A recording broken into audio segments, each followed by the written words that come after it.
우리 다시 한번 옆에 분들하고 저의 분들하고 인사합니다. 당신은 하나님의 최고의 걸작품이십니다. 시작. 여러분들은 하나님의 최고의 걸작품이십니다. 아멘, 아멘, 아멘. 성찬이 할머니가 오랜만에 오시니까 갑자기 막 예배가 제가 힘이 나고 오시니까 확실히 또 아빠가 계시는군요. 저 할머니가 매주 오셔야 될 것 같아요. 할렐루야, 반갑습니다. 자기 자신을 향해서 한 번 더 축복할까요? 나는 하나님의 최고의 걸작품이다. 그냥 하지 말고 진짜 나는 하나님의 최고의 걸작품이다. 시작. 아니 잠깐만, 제가 그냥 입으로 하지 말고 진짜 자기 자신을 축복합니다. 나는 하나님의 최고의 걸작품이다. 시작. 근데 왜 최고의 걸작품이라고 하는데 나는 하나님의 최고의 걸작품이다. 이게 좀 표정이 영 시원치 않습니다. 한 번 더. 나는 하나님의 최고의 걸작품이다. 시작. 믿으십니까? 여러분, 오늘 우리 모두는 아마도 우리의 인생 가운데 봄이 있으면 여름이 있고, 여름이 있으면 가을이 있고, 가을이 있으면 겨울이 오겠죠? 우리 모두가 다 이거는 나와 상관없이, 내 인생과 상관없이 언젠가 우리는 그런 때를 다 맞게 되어 있고, 지금 청년의 때인 것 같지만 어느 순간인가 저 같은 때가 올 거예요. 그리고 어느 순간인가 저도 우리 어르신들처럼 될 겁니다. 제가 우리 교회 권사님들, 장로님들, 우리 어르신들을 보면 참 멋지다. 아침에도 이렇게 권사님들, 장로님들 이렇게 쭉 내려오시는데 보니까 참 멋지다. 우리 황 장로님 그냥 이렇게 천천히 오시는데 그 내려오시는 그 폼에서 확실히 계단이 꽉 찼다. 이런 마음이 제가 늘 듭니다. 누구도 거부할 수 없는 인생이죠. 거부할 수 없는 삶이죠. 우리 몇 주 전에 말씀을 나눌 가운데 이런 말씀을 드렸어요. 참 인생의 가을이 아름다운 사람이 진짜 아름다운 사람이다. 우리가 어떤 정원을 말할 때 진짜 아름다운 정원은 봄에 인위적으로 꽃을 막 피워놓은 정원이 아름다운 정원이 아니라 그건 화려하죠. 정말 아름다운 정원은 언제가 아름다운 정원이냐면 꽃이 다 졌는데도 그 산이 지금처럼 이렇게 단풍이, 그 정원이 정말 아름다운 정원이 진짜 아름다운 정원이다. 요즘에 우리가 언론을 통해서 여러 가지 일들을 보면서 많은 생각들을 하게 됩니다. 저 정치인들은 뭐가 그렇게 좋아서 저렇게 욕을 먹으면서 저렇게 저기 올라갔다 내려오면 또 갈 데가 뻔하게 정해졌는데 왜 저렇게들 할까? 뭐 때문에 저렇게 할까? 저들의 인생은 아름다울까? 감옥에 가 있는 그 인생은 또 아름다울까? 본인 스스로 생각할 때 나는 행복하다고 여길까? 한 번 더 옆 사람한테 이렇게 축복합니다. 집사님, 권사님, 노후가 정말 아름답기를 주님으로 축복합니다. 시작. 여러분 모두 노후가 정말 아름답기를 주님으로 축복합니다. 한 번 더 축복하죠. 옆 사람을 축복을 할 때 집사님, 권사님, 정말 노후가 행복한 집사님, 권사님 여러분 되시기 바랍니다. 시작. 여러분들의 노후가 진짜 행복한 노후가 되시기를 주님 축복합니다. 아멘. 여러분, 진짜 행복한 사람은 이런 사람이에요. 진짜 행복한 사람은 지금 행복한 것도 물론 소중합니다. 근데 정말 중요한 것은 노후가 행복한 사람, 인생의 가을이 정말 아름다운 사람. 아니 여기 지금 우리 권사님, 우리 어르신들 보십시오. 참 인생의 가을들을 맡고 계시는데, 장로님 저는 아직 가을 아니에요. 저는 거기다 끼워주지 마시고. 죄송합니다. 장로님 가을이 참 아름다우세요. 할렐루야. 근데 장로님 죄송한데 좀 있으면 겨울이 올 거예요. 그쵸? 겨울 괜찮으시죠? 네. 겨울이 오면 곧 하나님 나라가 저기 있어 상선아 주님. 죄송합니다. 하나님께서 한 번 더 부를게요. 이렇게 불러야지. 상선아, 이렇게 큰 상선, 작은 상선 이렇게 되기 때문에 부르면 장로님 이러니까 주님 저 여기 있어요 이러실 거잖아요. 그러니 장로님 이것 또한 아름다운 것 아니겠습니까? 여러분, 그래서 우리의 삶 가운데 진짜 행복한 사람은 지금이 행복한 게, 물론 지금도 여러분 행복하시기 바라요.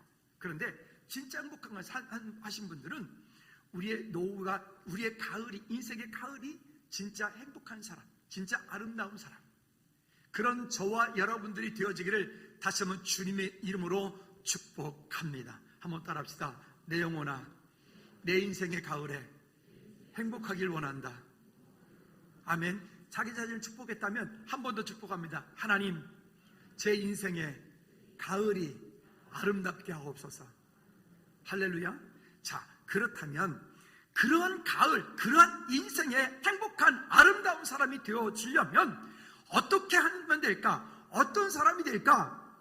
오늘 설교의 제목처럼 참된 지혜로 사는 삶이 되어지면 그 인생이 가을이 아름다운 삶이 될 수 있다고 말씀하고 있는 거예요.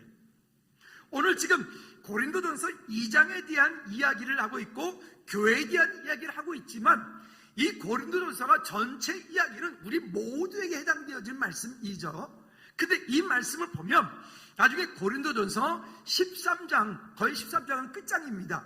13장 4절과 5절 말씀에 보면 바울이 우리 인생들을 향해서 고린도 교회 성도들 향해서 뭐라고 말씀하시냐면 너희들은 이러한 지혜와 이러한 의대를 가지고 살아라. 이렇게 할 때 참된 지혜가 거기 있고 이렇게 할 때 참된 하나님의 은혜가 있다. PPT 띄워주세요. 한번 읽어볼까요? 시작. 그리스도께서는 약한 가운데서 십자가에 못 박히셨으나 오직 하나님의 능력으로 살아 계신다. 우리도 그분 안에서 약하나 너희를 위하여 하나님의 능력으로 그분과 함께 살 것이다. 너희가 믿음 안에 있는지 너희 자신을 살피고 시험하여 보아라. 예수 그리스도께서 너희 안에 계신 것을 스스로 알지 못하느냐? 알지 못한다면 너희는 버려진 자이다. 아멘. 바울이 고린도 교회 성도들 향해서 교회에 대한 이야기를 시작을 하는데 이 고린도 후서 끝날 때는 이렇게 살아라 라고 말을 해요. 그리고 결론을 지어요. 그것이 무엇일까요? 오늘 방금 말씀 읽었던 이야기를 한마디로 요약하면 이런 거예요. 예수님도 이 땅 가운데 하나님이신 예수님이 이 땅 가운데 오실 때 그 예수님의 육신적인 나약함들을 모두 누구에게 맡겼다는 거예요? 하나님께 맡겼고 예수님도 하나님께로부터 공급되어지는 그 은혜를 인하여 그 능력을 인하여 그 힘을 인하여 공급받아서 예수님이 능력 있는 주님의 사역을 믿음으로 감당하셨다는 거죠. 그러니까 이 땅을 사는 저와 여러분들이 우리가 참된 지혜로 살려면 우리의 인생 가을이 정말 아름다우려면 어떻게 살아야 되느냐? 결론부터 미리 말씀드린다면 한번 따라 합시다. 예수 그리스도 안에서 성령님의 인도를 따라 하나님의 능력으로 사는 삶. 여러분, 이와 같은 삶을 사는 사람이 진짜 아름다운 사람이 되어질 것이고 이와 같은 삶을 사는 사람이 참된 지혜자로 사는 삶이다 라고 하는 거예요. 결론을 제가 미리 말씀드리는 이유는 그렇게 우리 안에 그 예수 그리스도의 십자가에 의한 능력, 예수 그리스도의 십자가의 그 공로를 의지하고 주님께 나와 믿음으로 살아가는 이 삶은 우리에게 뗄래야 뗄 수 없는 삶이 되어지는 거예요. 따라합시다. 예수 그리스도의 십자가를 내 삶의 방향 삼겠습니다. 어떤 한 교회에서 목사님이 목회의 방향성을 가지고 교회에 들어가는 입구에다 프랜카드를 예쁘게 하나 붙였습니다. 프랜카드 내용을 이렇게 써놨습니다. 우리는 십자가에 못 박히신 그리스도를 전파한다 라고 써놨어요. 한번 따라하세요. 우리는 십자가에 못 박히신 그리스도를 전파한다.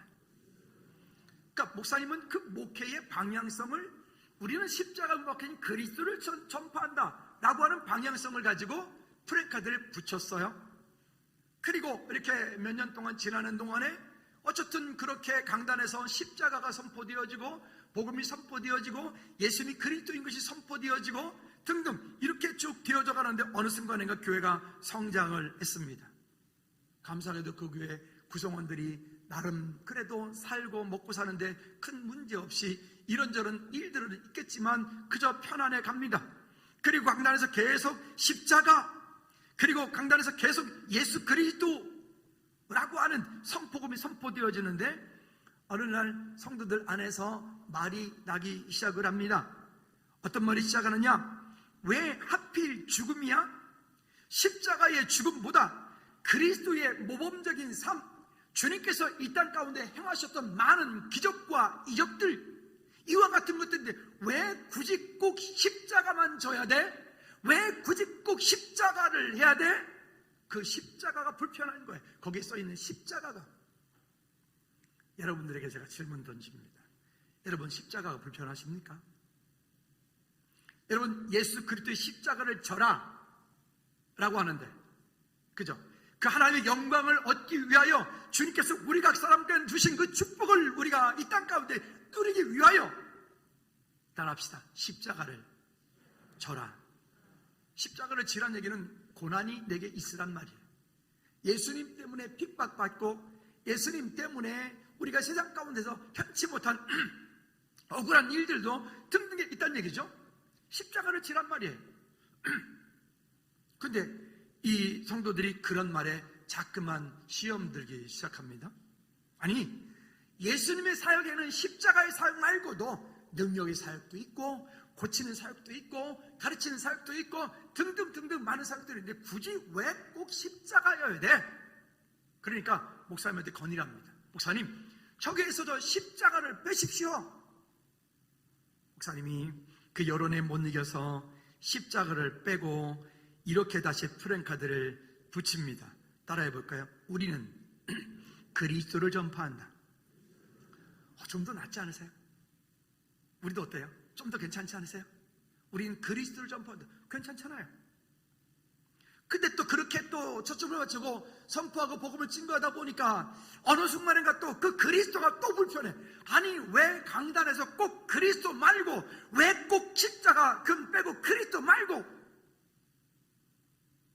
그러니까 또 이야기를 합니다. 그리스도 말고 이제는 좀 너무 고리타분하잖아.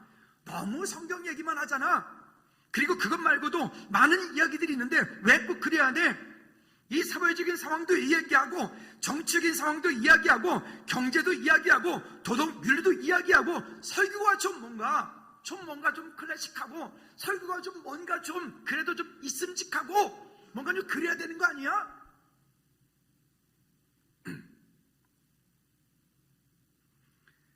그래서 프랭카드가 또 바뀝니다. 이렇게 바뀝니다. 우리는 전파한다. 뭘 뺐어요? 뭘 뺐어요? 예수 그리스도의 무엇을? 십자가를. 자, 여러분, 그래서 해방신학이 나온 거고, 그래서 자유주의가 발전하는 거고, 그래서 저기 뒤에 우리 프린트본이 있는 것처럼 이렇게 목사, 주교, 신부, 이런 온갖 떨거지들이 모여가지고 그렇게 종교다운주의를 추구하는 거예요. WCC, NCCK 이런 것들 가는 길이 다를 뿐이지 똑같다. 불교도 열심히 하면 그렇게 가는 거고, 기독교도 열심히 하면 그렇게 가는 거고. 그럴까요? 따라합시다. 오직 예수 그리스도 외에는 하나님 만나는 길이, 천국 가는 길이 없다. 우리는 그 예수 그리스도의 십자가 외에 다른 길을 말할 수가 없고, 예수 그리스도의 십자가 외에 다른 길을 말하면 성경에서 뭐냐면 저주가 있을지어다. 이게 얼마나 무식한 일이에요. 전도하는 거요? 여러분, 전도하는 거 원래 미련한 거예요. 선교하는 거요? 원래 미련한 거예요. 근데 오늘 본문에서 이런 얘기들을 합니다. 육에 속한 사람들은 그런 것들이 보이지 않는다라고 말을 해요. 육에 속한 사람들은 아니, 굳이 왜 꼭 이 나라 냅두고 왜 꼭 그 아프가니스탄 가가지고 저렇게 잡혀서 그렇게 죽고 그렇게 왜 나라한테 피해를 주고 왜 우리께 세금을 쓰게 만들고, 아니, 예수님을 모르는 사람들이 그렇게 말하는 것은 오케이, 이해가 갑니다. 그렇지만 예수님을 믿는 사람들조차도 그렇게 말하는 것이 저는 가슴이 아파요. 따라합시다. 전도와 선교는 원래 미련한 것이다. 전도와 선교는 원래 미련한 거예요. 원래. 전도합시다 라고 말하면 다들 불편해요. 왜요? 다른 사람들이 피해 줄까봐. 그렇죠? 불편하니까. 근데 그렇지 않아요. 원래 전도와 선교라고 하는 것이 원래 그래요. 들어야 믿음이 생기든 말든 할 거 아닙니까? 어떤 한 왕이 외동딸이 있는데 그 국법에 의하면 이 여인이 이제 왕이 될 수가 없어서 그런 경우에 그 사위가 왕이 되어지는 그런 법이 있는 그런 날에 왕이 이제 그 왕위도 물려줘야 되겠고 딸에게 남편도 찾아줘야 되는데 어떻게 하면 좋을까라고 하는 하나님께 믿음으로 간구하는 그런 왕인데 그래서 전국에 방을 붙입니다. 내 딸과 결혼할 사람들은 모이라. 그러니까 전국에서 나름 내놓으라고 하는 튼튼한 지혜로운 아니면 똑똑한 등등의 각양각색의 많은 젊은이들이 모여듭니다. 왕이 이렇게 질문을 던집니다. 앞으로 일주일 동안 내가 말하는 것에 대한 답을 가지고 오라. 그 중에서 한 사람을 내 사위 삼겠고 나의 후계자로 삼겠노라. 왕이 그 많은 젊은이들에게 던진 질문이 무엇이냐면 이런 겁니다. 한번 따라해 볼까요? 하늘과 땅을 연결하고 사람과 사람을 연결하는 것을 찾아오라. 하늘과 땅을 연결하고 사람과 사람을 연결하는 것을 찾아오라. 어떤 사람은 산 꼭대기 높은 꼭대기 올라가서 거기에서 뭔가 찾으려고 보니 그곳에 꽃밖에 보이지 않습니다. 어떤 사람은 저 바다 끝에 가보니 그 바다 끝에는 더 이상 아무것도 보이는 것이 없습니다. 어떤 사람은 동굴 깊은 곳에 가보니 동굴 속에는 보이는 것이 더 없습니다.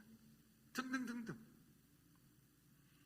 한 그리스도인이 그렇게 그것을 찾아서 여기저기 헤매이다가 한 교회가 보여 그 교회 가운데 들어가서 기도합니다. 하나님, 하늘과 땅을 연결하고 사람과 사람을 연결하는 것이 주님 무엇인지 가르쳐 주십시오. 가르쳐 주십시오. 깊이 기도하고 눈을 딱 떴는데 그 젊은이 앞에 뭐가 보여요? 맞다. 최고다. 그래서 이 젊은이가 보니까 맞다. 하늘과 땅을 연결하고 사람과 사람을 연결하는 것은 예수 그리스도의 십자가 외에는 없다. 할렐루야. 결론이 딱 났어. 그래서 이 젊은이가 목사님한테 찾아가지고 목사님 제가 이만저만 했는데 이만저만 했더 이만한 답이 있는데 그 십자가다. 그러니까 저 십자가를 저한테 주십시오. 아니 세상에 교회 걸려있는 십자가를 떼가는 그런 젊은이가 어디 있어요? 근데 이 목사님이 그 이야기를 듣고 기꺼이 사다리가 좋아서 그 높이 달려있는 십자가를 떼서 이 젊은이에게 근데 우리 떼줄 수가 없으니 어떡하지 저거? 우리도 떼줄 수 있는 걸 달아야 되나? 어떻든 십자가를 떼줍니다. 이 젊은이가 그 십자가를 메고 왕궁으로 들어가서 멀리 보니까 왕이 보니까 웬 젊은이가 십자가를 메고 오는 거예요. 묻습니다. 왜냐? 라고 물었더니 그가 말합니다. 이 예수 그리스도의 십자가야말로 하늘과 땅을 연결하고 사람과 사람을 연결하는 그것은 오직 예수 그리스도의 십자가 외에는 없기 때문입니다. 여러분, 우리의 인생 가운데 우리가 정말 이 땅 사는 동안에 참된 지혜자로 살기 원한다면 여러분 예수 그리스도의 십자가를 버리면 안 됩니다.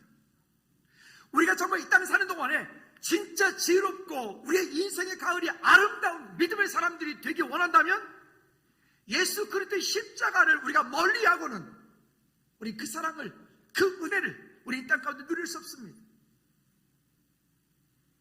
여러분 우리의 인생 가운데 우리 인생의 가을이 왔을 때 겨울이 왔을 때 우리가 할 수 있는 게 뭘까요? 주님과의 깊은 교제 가운데 있는 분들은 흐트러짐이 없어요. 깊은 호수같이 뭘 던져도 풍덩거리고 말아요. 근데 옅으면 퐁당퐁당거리다가 무너져 버리는 거죠. 깨져버리는 거죠. 그럼 뭘까요?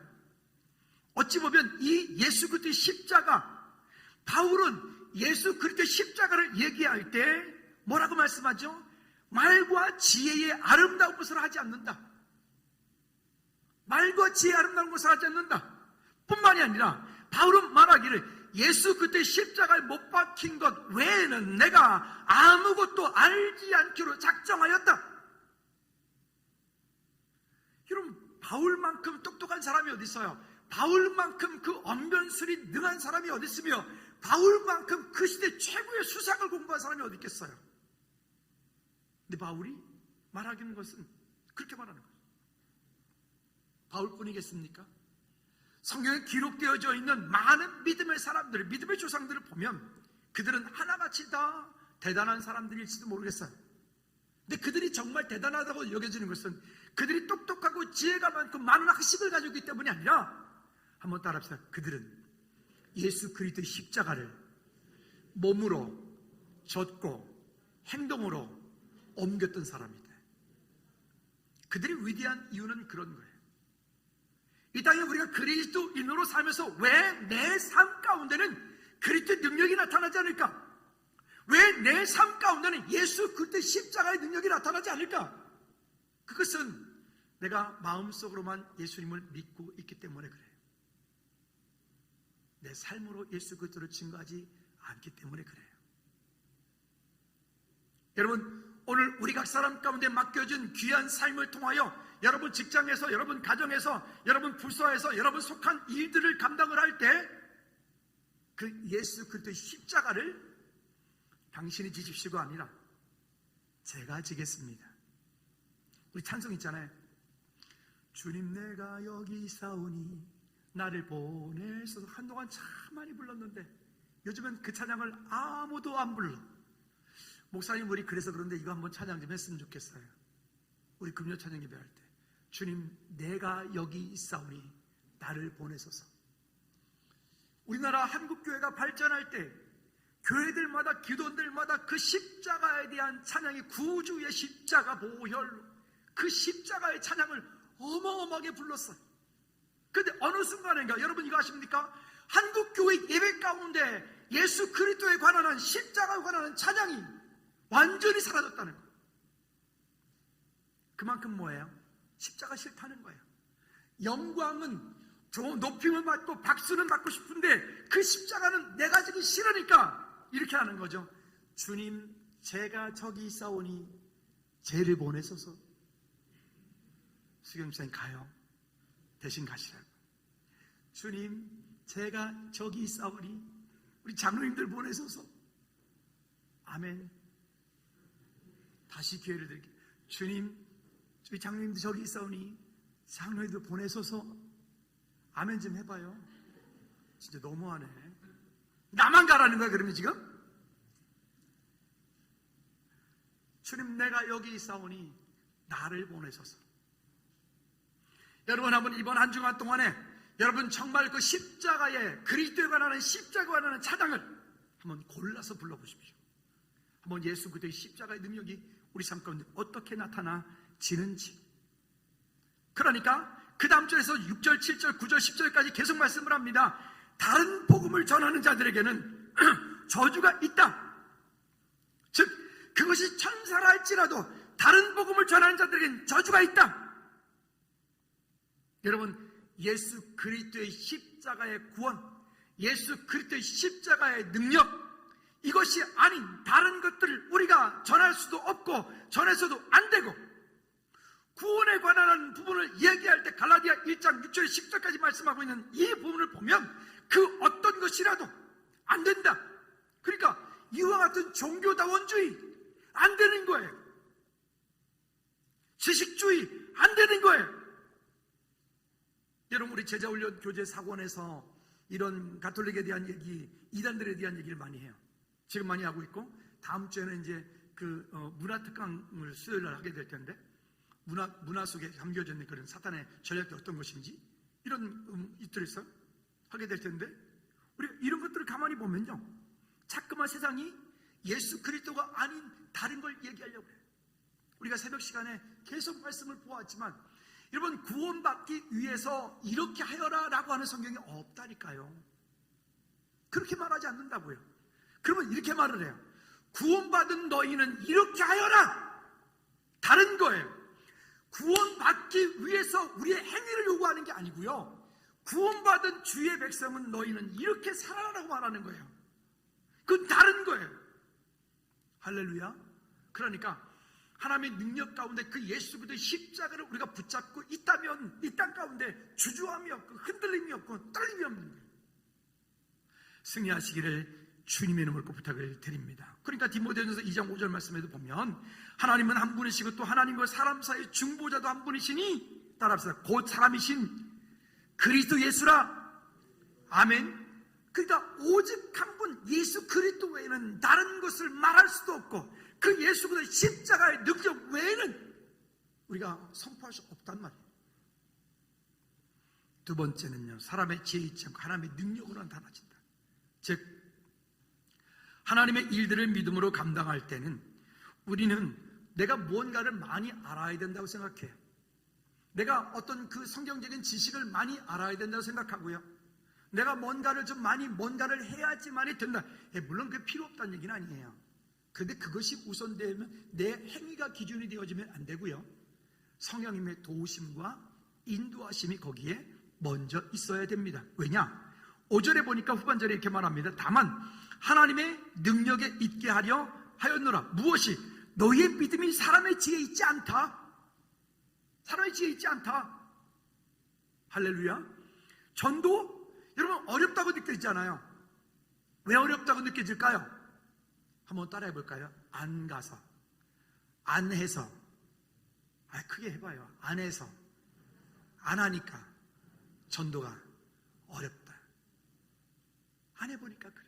그러나 복음을 전하려고 그 마음을 먹고 그 현장 가운데 가서 복음을 전하면 참 이렇게 사형리가 됐던 글없는 척이 됐던 전도하는 그런 현장 가운데 가서 복음을 전하다 보면 신기하게요. 아니 말을 하면서 내가 놀래. 어떻게 이렇게 신기한 말을 내가 나오고 있지? 내 말이 내 지혜로 되어지는 것이 아니라 성령께서 그 가운데 말하게 하심을 따라 하나님의 일을 하는 지혜가 능력이 여기에 있는 거예요. 주의 성께서 우리 각 사람 가운데 만하게 하심을 따라 성령의 지혜와 능력으로 우린 다만 뭐만 하면 돼요? 결단하고 그 자리에 가서 손 내밀어 권면하면 돼요. 권면하면 돼요. 여러분 그 일을 우리가 함께 믿음으로 행하시기를 주님의 이름으로 꼭 부탁을 드립니다. 할렐루야. 왜냐? 골로새서 2장 2절과 3절 말씀에도 보면 이런 말씀을 합니다. 이는 그들로 마음의 위안을 받고 사랑 안에서 연합하여 확실한 이해의 모든 풍성한 하나님의 비밀인 그리스도를 깨닫게 하려 함이니 하나님의 비밀인 그리스도를 깨닫게 하려 함이니 그 안에는 무엇이? 한번 읽어봅시다. 시작. 지혜와 그 다음에 지식의 모든 보화가 감추어 있느니라. 여러분 어떤 곳에 보니까 금광이 있어요. 금광, 금을 캐내는 광산이 있단 말이에요. 그 금광 안에는 어마어마한 한 100조 정도 되는 금액의 그런 금광이 거기 매장량이 있어요. 그런 게 있고 이쪽에는 보니까 금으로 만들어진 그저 1억짜리 금으로 만들어진 가공되어진 이가 있어요. 둘 중에 하나 여러분 선택하십시오. 뭐 하실래요? 뭐 가질래요? 네? 100조짜리 금광을 가지실래요? 여기 1억짜리 금으로 만들어진 작품을 가지실래요? 선택해요. 얼른 빨리요. 자, 1번 금광입니까? 2번 만들어진 겁니까? 귀찮으니까 나는 1번이에요? 2번이에요? 여러분 예수 그리스도 안에 모든 게 다 있다. 한 번 더. 예수 그리스도 안에 모든 게 다 있다. 아멘입니까? 그러면 예수 그리스도 안에 모든 것이 다 있기 때문에 우리가 해야 될 일이 뭘까요? 참된 지혜자로 살려면요, 아까 제가 서두에 말씀드렸어요. 예수 그리스도 안에서 성령의 인도하심을 따라 하나님의 능력으로 삶을 살아가는 지혜가 있을 때, 그러려면 하나님과의 친밀한 교제 가운데 있는 거예요. 여러분 하나님께로부터 공급되어진 은혜가 있을 때 내 삶에 변화가 일어날 줄로 믿습니다. 왜 그렇게 오랜 시간 동안 예배를 드리고 왜 오랜 시간 동안 기도한 것 같은데 왜 내 삶은 그렇게 변화되지 않고 왜 그 모습 그대로 있을까? 왜 그 모습 그대로 있을까요? 내 믿음은 성장하지 않고 왜 그렇게 걸음마처럼 그냥 있는 것 같을까요? 왜 그럴까요? 그 안에 스스로 십자가를 지고 내 삶을 행동으로 옮겨 놓지 않기 때문에 그래요. 여러분, 우리 스스로 그와 같은 일들을 가지고 세상 가운데 승리하는 저와 여러분들 되어지기를 축복합니다. 또 8절과 9절 말씀에도 그래요. 이와 같은 지혜는 세상의 통치자들과 세상의 지휘자들이 알 수 없다. 알 수 없다. 왜? 성령의 나타남과 능력으로 되어지는 일들은 세상 사람들이 지혜로 가능한 일이 아니에요. 그들이 성경을 아무리 많이 읽어도 그것은 발견할 수 있는 부분이 아니에요. 우리나라의 어떤 유명한 중이 죽었는데 9년 동안 앉아서 잠을 잤다 하잖아요. 그 잠을 잘 때 우리 누워서 자라고 하나님 만들어주셨는데 왜 앉아서 잠을 자고 그래요? 산은 산이로다. 누가 몰라 그거를? 간단하잖아. 하나님이 만드셨기 때문에. 강은 강이로다. 누가 몰라? 하나님이 강을 그렇게 흘러가도록 만들었잖아요. 여러분 다 알죠? 그럼 여러분들 우리가 그분보다 우리가 나은 거지. 근데요, 그분이 성경을 9번인가 10번인가를 성경을 통독을 했대요. 대단한 분 아닙니까? 중이 그것도. 여러분 여기 성경 5번 이상 통독하신 분 손 들어봐봐요. 중보다 못하네. 참네. 가슴을 쳐야 되겠. 아니 어떻게 우리가 중보다 못하답니까? 근데 그가 만약에 그 말씀을 읽다가 성령께서 그에게 조명시켜 주었다면 그는 뭐 했을까요? 그 중복을 벗어버리고 예수 믿었겠죠. 근데요, 놀라운 것이 이것이에요. 우리가 지금 이 자리에 앉아있어 우리가 지금 아무것도 모르는 것 같고 별것 아닌 것 같고 나는 별것 모르는 것 같은데, 여러분 성령 하나님께서 우리를 이 자리에 있게 우리를 구별하여 주셨어요. 우리를 이 자리에 불러주셨어요. 여러분 이게 축복 아니에요? 그가 성경을 9번 아니라 90번을 읽어도 하나님께서 그를 불러주시지 않으면 모르는 거예요. 왜? 그건 세상의 지혜자가 알 수 있는 게 아니기 때문에 그래요. 성령께서 그에게 나타나 보여주시지 않으면 안 되기 때문에 그러는 거죠. 그러니까 우리가 이 땅 사는 동안에 참된 지혜로 살려면 성령의 도우심을 구할 수밖에 없는 거예요.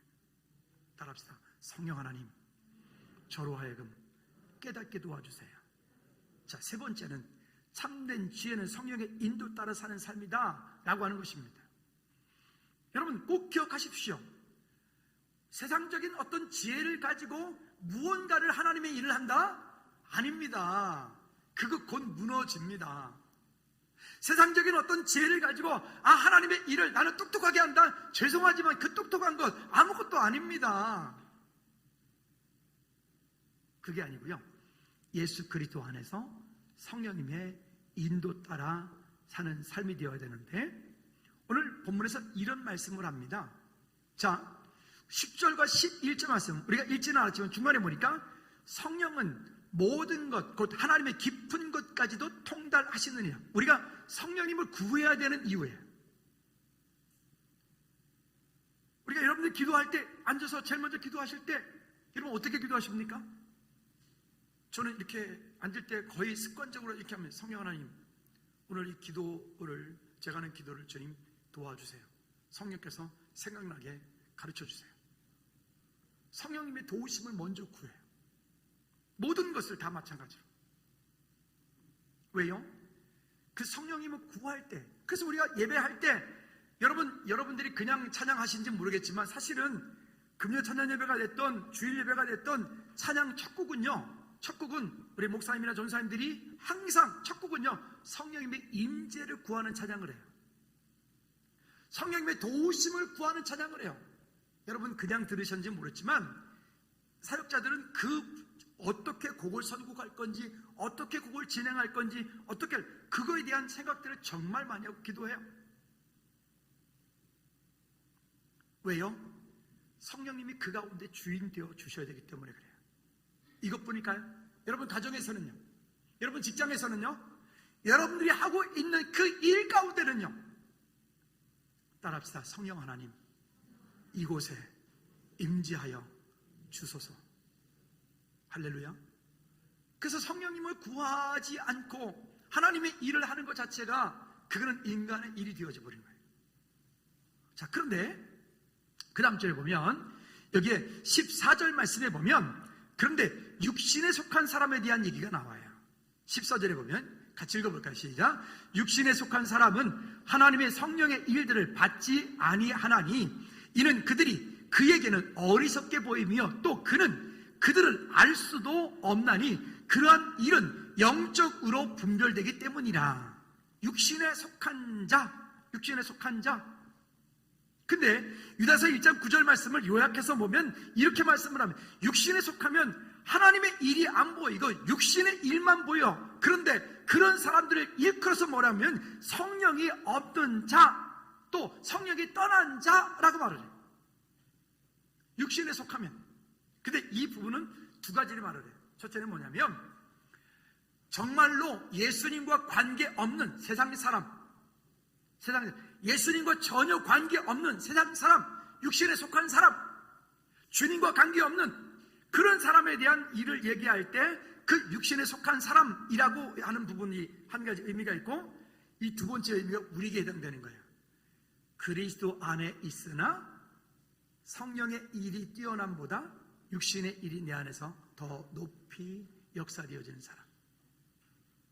이렇게 두 가지 말을 이 육신에 속한 사람을 얘기할 때 두 가지 말을 다 같이 말하고 있어요. 여러분, 우리요, 나 내 안에 그래서 성령이 충만하고 하나님의 은혜가 있을 때는 육신의 일이 내 속에 또 다 나오질 않아. 그런데 어떻게 합니까? 성령 충만치 못할 때는 내 속에 육신의 일이, 인간적인 생각이 먼저 앞서고, 제가 전에 이런 말씀드렸죠. 그러니까 예배 와야 된다고요.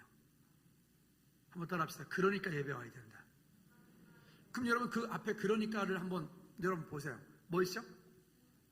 피곤한 거. 또 그 다음에요. 맞아요. 일하시니까 피곤하시죠. 그 다음에 또 뭐 있죠? 바빠서요. 그 다음에요? 귀찮아서요. 그 다음에요? 가기 싫어서요. 그 다음에요? 목사 얼굴 꼴보기 싫어서. 그 다음에요? 시끄러워서. 그 다음에요? 또 뭐요? 근데 아니라니까요. 다시 한번 따라합시다. 그러니까 와야 된다. 왜요? 그러니까 와야 되는 거예요. 왜? 그래야 성령의 일을 알 거 아닙니까? 네? 그래야 하나님이 기뻐하시는 그 자리에 있을 때 성령께서 도우심을 따라 그 일들을 믿음으로 감당할 거 아니겠어요? 그러니까 우리는 그냥 내버려 두면 그냥 내가 그리스도인인 것 같지만 죄송하지만 성령의 사람이 아니에요. 육신에 속한 삶으로 간다고요. 우리는 모든 인간이 다 죄성을 가지고 있기 때문에 많은 정치하는 지도자들이 뭐라고 해요? 여러분 고루 잘 사는 나라가 되게 하겠습니다. 뻥입니다. 뻥. 이 땅은 그럴 수가 없어요. 우리가 고루 다 똑같이 모루 도루 다 잘 사는 너나 할 것 없이 웃기지 마세요. 그럴 수가 없다고요. 그건 뻥이에요. 그들은 이 사실을 모르기 때문에 그런 소리 하는 거예요. 거짓말이에요. 100% 거짓말이에요. 어느 놈이든 마찬가지예요. 미안합니다. 놈이라고 그랬네. 왜요? 성령의 일을 알지 않고는 그렇게 될 수 없는 일이기 때문에 그래요. 여러분 다시 한번 따라합시다. 그러니까 와야 된다. 더 크게. 그러니까 와야 된다. 그러니까 예배해야 된다. 그러니까 기도해야 된다. 왜 자꾸 줄어요? 그러니까 찬송해야 된다. 아멘. 아멘. 제가 요즘에 금요 찬양 예배를 보면서 참 정말 감사한 게 많거든요. 진짜 지난주 금요 찬양 예배도 그렇고 매주 금요 찬양 예배가 요즘에는 하나님의 특별한 은혜들이 있어요. 요즘에 아마 우리에게 더 큰 그런 하나님의 어떤 일하심이 있어요. 부르심이 있어요. 찬양할 때마다 하나님께서 주시는 역사들이 더 큰 은혜들이 있어요. 근데 마음속으로 제가 한쪽이 아파요. 이렇게 많이 아리고 아파요. 많이 아리고 아픈 가운데 한 가지가 뭐냐면 그 자리에 당연히 있어야 될 분들이 안 계신다는 거예요. 그 자리에 최소한도 우리 중직들, 죄송합니다. 여러분 상처받을 텐데 이렇게 말하면 상처받을 텐데 받으십시오. 그러니까 나오십시오. 금요일날 9시에 와서 교회를 위해서 함께 기도하고, 선교지를 위해서 함께 기도하고, 우리 연약한 성도를 위해서 함께 기도하고, 나라 민족을 위해서 함께 기도하고. 여러분 12월 달부터 기도하실 때는 대표 기도하시는 분들, 담당 순서 오시는 분들은요, 금요 기도에 반드시 참석하십시오. 이번 주일날 내가 11시든 9시든 대표 기도다. 그분은 금요일날 반드시 참석하셔서 기도하십시오. 꼭 기도 참석하고 그 다음에 대표 기도하십시오. 아멘. 왜냐하면 기도의 흐름을 모르잖아. 여러분, 교회는 기도의 흐름이 있어요. 말씀도 말씀의 흐름이 있어요. 그 기도에 참석을 해야 그 기도의 흐름을 따라가고 함께 할 거 아니겠습니까? 우리 셀 리더들요, 여러분 힘드시겠지만 여러분 셀원들을 좀 믿음으로 챙기시고요, 함께 기도하면서 함께 그런 모임들을 가지시면 참 좋겠어요. 이제 우리가 풀려지고 있잖아요. 그죠?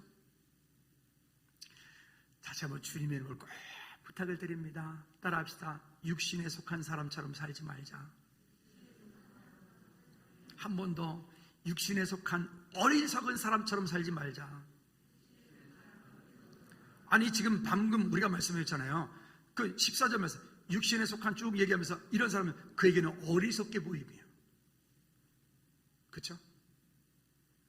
상처받지 마시고 그 말씀이 내게 부딪혀 오면 부딪힌 말씀에 대해서 갱신하십시오.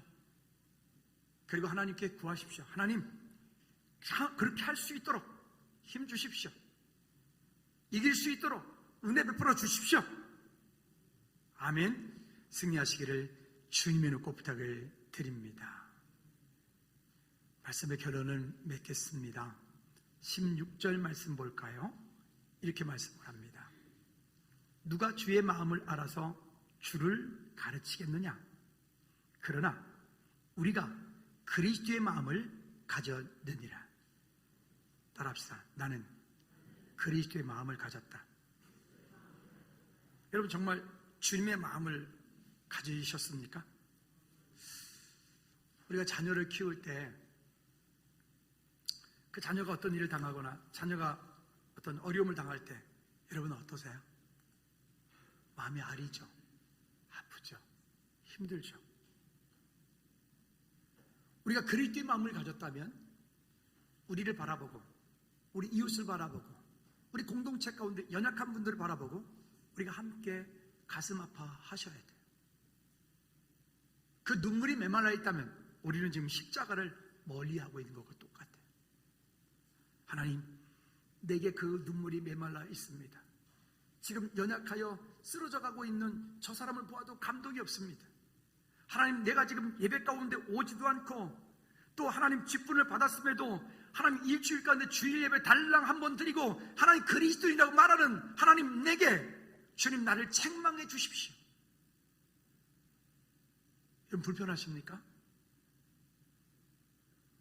예수 그리스도의 십자가를 지십시오. 혹 만약에 그렇게 못할 수도 있어요. 그렇게 못하시는 분들은 여러분 나름대로 하나님과의 친밀한 교제 가운데 설 수 있도록 큐티를 하시든지 기도하는 시간을 따로 가지시든지 어떻게 하든 하나님과의 친밀한 교제 가운데 여러분 서기를 다시 한번 주님의 이름으로 꼭 부탁을 드립니다. 예수 그리스도의 십자가를 멀리하는 게 아니라 예수 그리스도의 십자가 밖에 다른 길이 없음을 고백합니다.